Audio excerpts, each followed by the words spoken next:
Ibn Zurayq Bag'dodiy degan bir odam o'tgan. Shoir desangiz ham bo'ladi. Chunki u birgina she'ri uni dunyoga mashhur qilgan. Birgina she'ri bilan dunyoga mashhur bo'lgan. U kambag'al, juda ham qiyinchilik, tanglik holatiga tushib qoladi. Shunda Andalusga borib, Andalus saroylarida ozgina she'r aytsam, she'r o'qisam, xizmat qilsam, bir mablag'ga ega bo'larman, holatimni to'g'rilab olaman deb Andalusga ketmoqchi bo'ladi. Bag'doddan tasavvur qiling. Shunda uni ayoli bormang o'sha joylarga nima qilasiz desa, qattiq yalinsa ham borishim kerak baribir. Harakat qilmasam bo'lmaydi deb ketadi. Borib u joyda she'rlar o'qiydi. Borgan vaqtda bir chiroyli bir she'rni o'qib berganda Andalusni hokimiga u hazlashmoqchi bo'ladi, bir mutoyaba qilmoqchi bo'ladi-da, arzimas haligi biz aytmoqchi tilamchiga beradigan pulni beradi. Ertasi kuni yaxshi bir mukofot tayinlab qo'ygan bo'ladi, lekin u bilan mutoyaba qilmoqchi bo'lib arzimas pul beradi. Shunda u shuncha joydan kelib shunga erishdimmi deb bir rivoyatlarda keladi-da, g'am chekib deydi, xonasiga kirib ertalab qarasa dunyoni tark qilgan bo'ladi.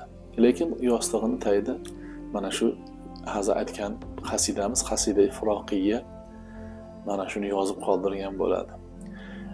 U dunyoga mashhur bo'lib shu yillargacha kelib kelayotgan, yetib kelayotgan qasidalardan biri. Ba'zi bir misralarni o'qiymiz, qarang. Va ma mujahadatul insani tusiluhu rizqan va la da'atul insani taqta'uhu.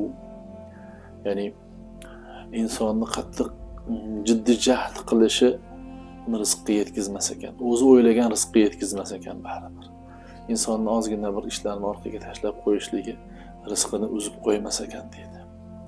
Qad wazza'allohu baynal xalqi rizqahum lam yakhluqillahu min xalqin yudayyi'uhu. Alloh taolo hammani maxluqni yaratgan narsalarni rizqini taqsimlab qo'ygan ekan. Alloh taolo o'zi yaratgan narsalarni bir zoyi qilib qo'yadigan narsalarni yaratmagan ekan. Alloh tashlab qo'yadigan bir o'zini maxluqini yaratgandan keyin tashlab qo'ymas ekan. deb turib oxirida o'sha ayoli bilan xayrlashgan onlarini keltiradi.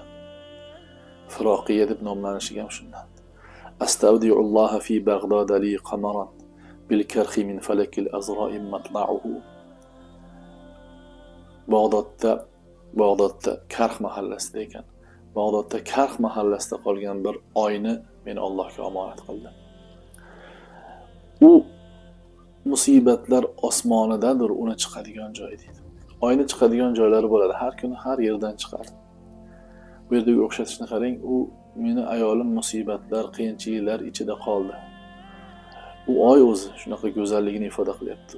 Oy go'zal, lekin uni chiqadigan, tuluv qiladigan joyi musibatlar orasi deyapti. Wadda'tuhu wa biwuddi law yuwaddi'uni safful hayati wa anni la uwaddi'uhu. Men u bilan vidolashib keldim. Lekin qani edi deydi. Butun bugungi kundagi maqsad, orzularim shunga jamlanganki, meni bu hayotni hamma yaxshiliklari, safful hayotdagi hamma tiniq yaxshiliklar men bilan vidolashsa-yu, qani edi u bilan vidolashmay kelganimda. O'sha joyda qolganimda yaxshi edi ekan. Dunyoda nima ish bo'lsa ham u bilan vidolashmay, u bilan qolganimda yaxshi ekan deydi.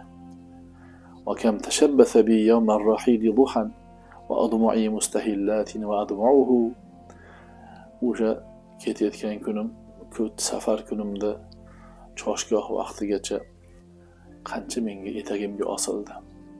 Meni ham, uni ham, u oyni ham ko'z yoshlari to'kilgan holatda, oqqan holatda qancha menga yalindi, lekin vidolashib kelaverdim. Allal layali allati adnat bi furqatina jismi satajma'uni yawman wa tajma'uhu. Qani ediki, shoyatki bizni u bilan bizni firoqimiz tufayli meni jismimni ozg'in holatga keltirib qo'ygan mana shu kechalar u bilan meni bir kun jamlasaydi. Biror kechada bir jamlansak edi. Ya'ni ko'rishsak edi yana qaytib deyapti. Lekin oxirida aytadiki, ko'rishsak ham qani edi, umidim shu. Lekin وإن تنل أحدا منا منيته فما الذي بقضاء الله يصنعه. lekin birortamizga ajal yetadigan bo'lsa, uchrashmasimizdan oldin ungami mengami ajal yetadigan bo'lsa, Allohning qazosiga kim nima qila olardi? Nima to'sqinlik qila olardi deydi. Ibn Zurayq bitta shu qasida she'ri bilan mashhur bo'lgan shoir hisoblanadi. Dunyoni qayeriga borsang ham, harakat qilsang ham belgilangan rizqni olar ekansan deydi. Salomat bo'ling.